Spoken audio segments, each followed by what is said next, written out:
They say a father's last wish is sacred, a final boundary no one should ever cross. My dad looked the doctors in the eye and gave a command that chilled me to the bone. Do not bring me back. I was ready to honor that, to let him go with dignity. But then my brother leaned in, whispered 5 words into the silence, and turned our family's tragedy into a calculated crime.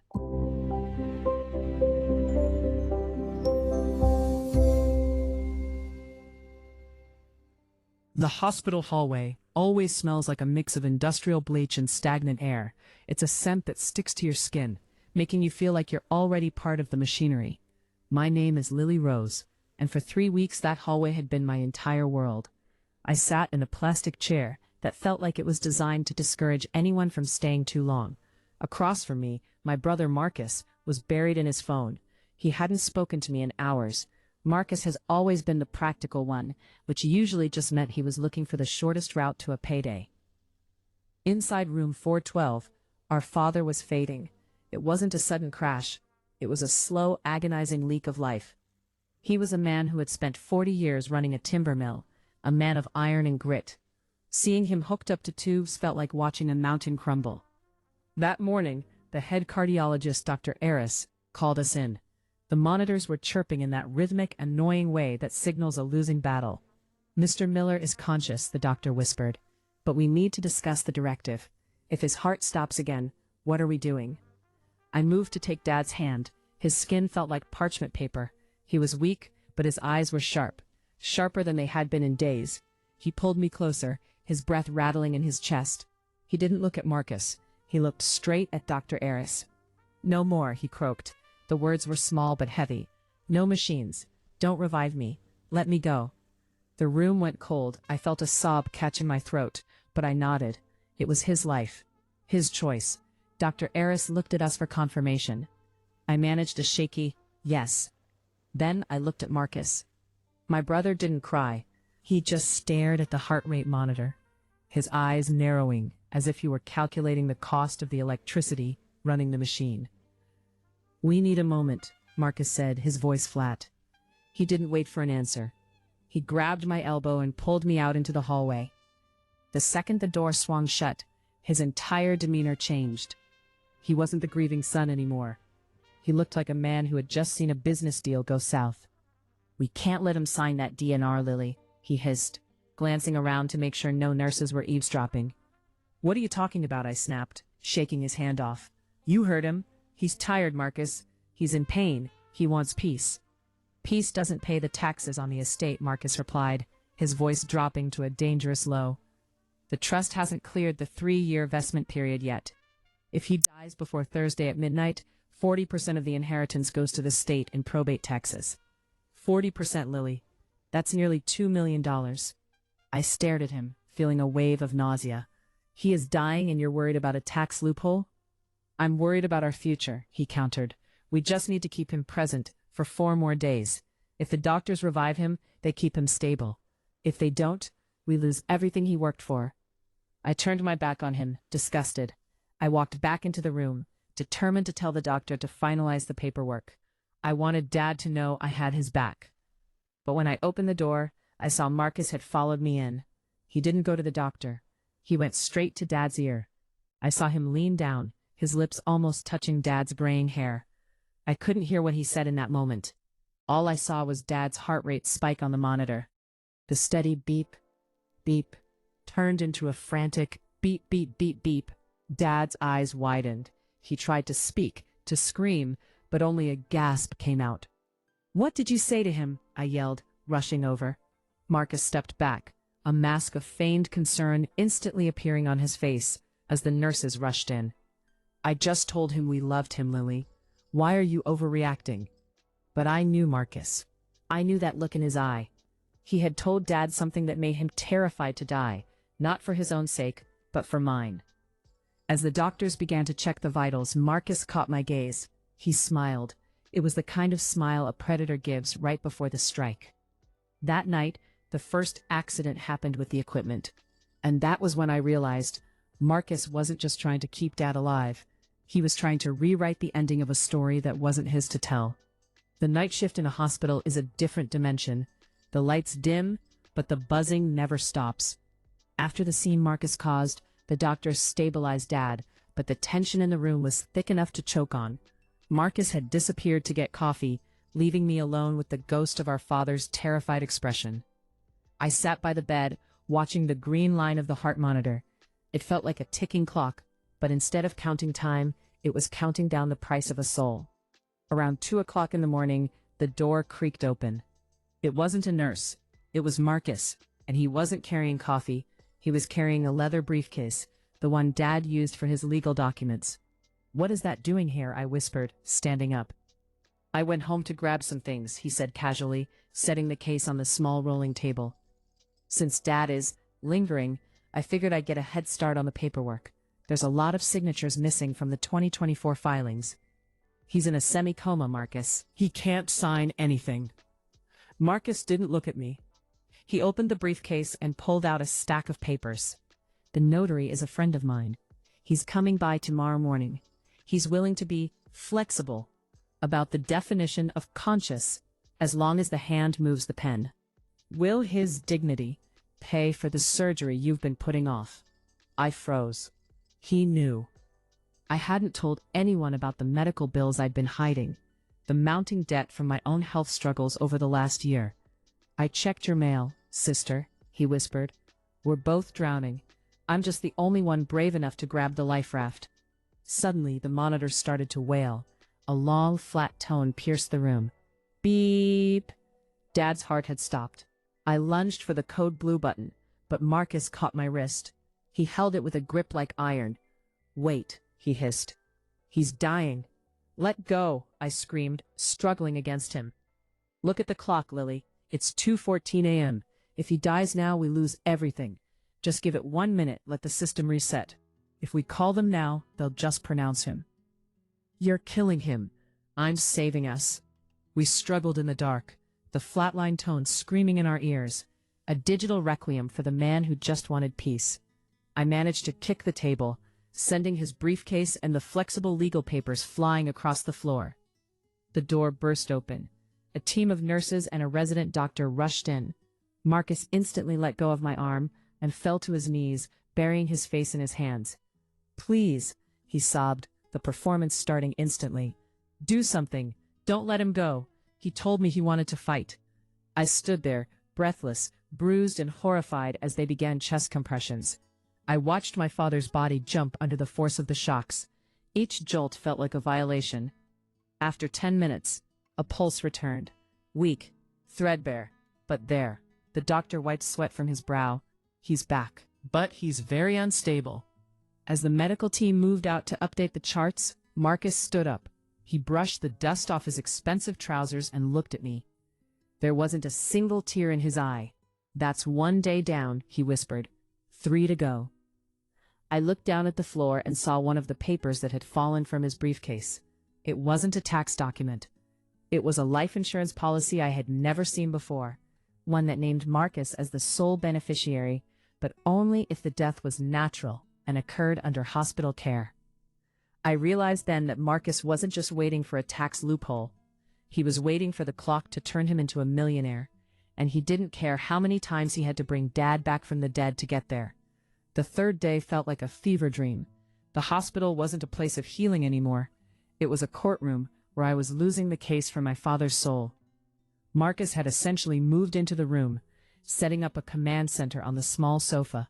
He was constantly on the phone, speaking in hushed, urgent tones about liquid assets and finalizing the transfer. I felt like I was losing my mind. Every time a nurse came in, I tried to speak up, but Marcus would cut me off with a patronizing pat on the shoulder, telling the staff, "My sister is just exhausted. You know how grief hits." He played the role of the devoted son so well that I started to look like the villain for wanting the machines turned off. By noon, the notary arrived. A man named Elias with shifty eyes and a cheap suit. He didn't even look at Dad, he just looked at the papers Marcus spread out on the bedside table. "He needs to be conscious to witness," Elias whispered, glancing at the door.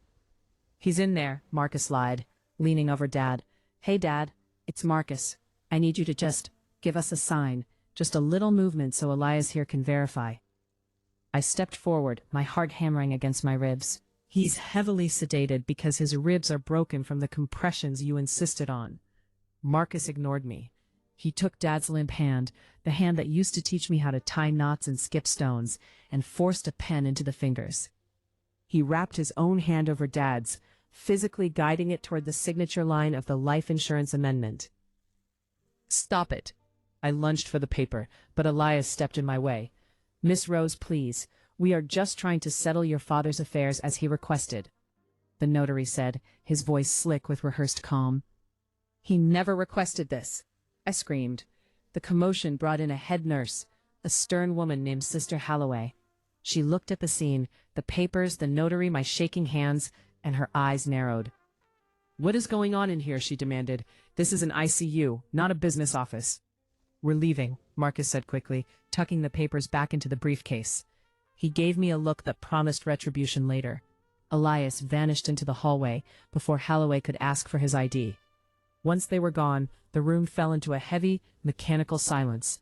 Sister Halloway checked Dad's vitals and then looked at me. For the first time, I saw a flicker of genuine sympathy in someone's eyes. "You look like you're carrying the weight of the world, Lily," she said softly. "I just want him to have the peace he asked for," I choked out. "My brother, he won't let him go.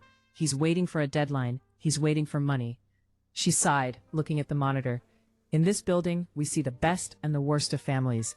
Legally, without a signed DNR from before he lost consciousness, we have to follow the next of kin's consensus. If you and your brother disagree, we have to lean toward life-saving measures. But it's not life." I gestured to the ventilator.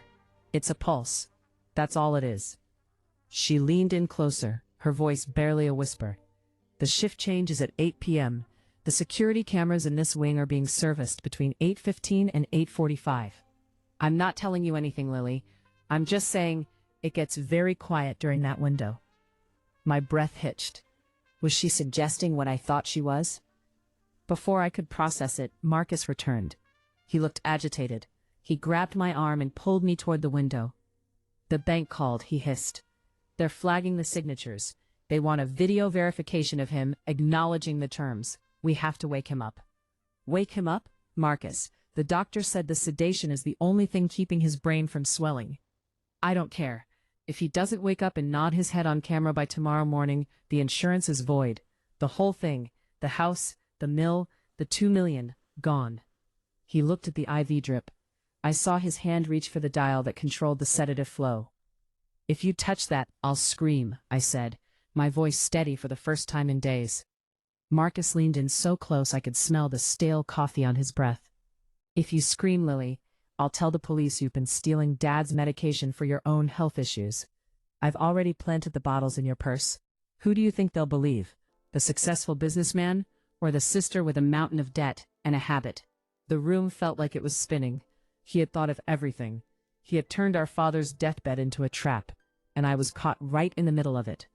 As the sun began to set, casting long, bloody shadows across the hospital room, I looked at the clock. 7:45 p.m. The window Sister Halloway mentioned was opening soon. I had 30 minutes to decide. Do I let Marcus wake him up into a world of pain for a video, or do I take matters into my own hands and give my father the silence he begged for? The clock on the wall felt like a hammer hitting an anvil. 8:15 p.m. The shift change had happened, and the hallway outside was eerily quiet. Just as Sister Halloway had whispered, the usual bustle had died down. Marcus was sitting in the corner, his eyes glued to his watch, waiting for the sedation to wear off just enough to force Dad into one last agonizing performance for the camera. "He's starting to twitch," Marcus whispered, his voice laced with a terrifying excitement. He stood up and pulled a high-end smartphone from his pocket, setting it up on a tripod he'd snuck in. 10 more minutes, Lily. When his eyes open, you're going to hold his head steady. You're going to make sure he looks at the lens." "I won't do it," I said, my voice barely audible. Marcus turned to me, his face twisting into a mask of pure malice.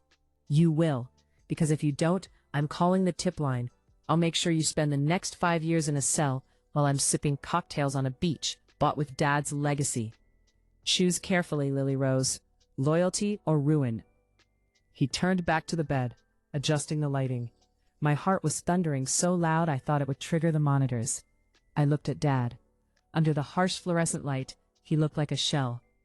Marcus was reaching for the IV line again, intending to flush the system with saline, to wake him up faster, a shock that could cause a massive stroke. I realized then that Marcus didn't just want the money, he wanted to win. He wanted to prove that everything, even life and death, had a price tag. "I need a drink of water," I said suddenly, moving toward the small sink in the corner of the room. "Make it fast." "We're on a schedule." As I stood at the sink, my back to him, I felt the small plastic vial Sister Halloway had accidentally left on the counter during the shift change. It was a concentrated dose of a powerful sedative. My hands were shaking so hard, I almost dropped it. I looked at the security camera in the corner of the ceiling. The little red light was off. The window was open. "Marcus," I said, turning around. "Wait. Look at his hand."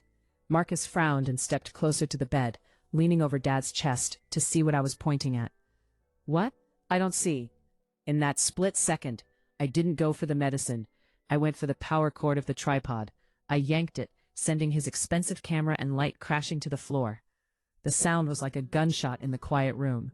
"You clumsy idiot," Marcus yelled, lunging for the equipment. While he was on his knees, scrambling to check if his lens was broken, I moved to the head of the bed. I didn't use the sedative. I used my heart. I leaned down and whispered into Dad's ear, the same way Marcus had done on the first night. "Dad," I whispered, tears streaming down my face. "It's Lily.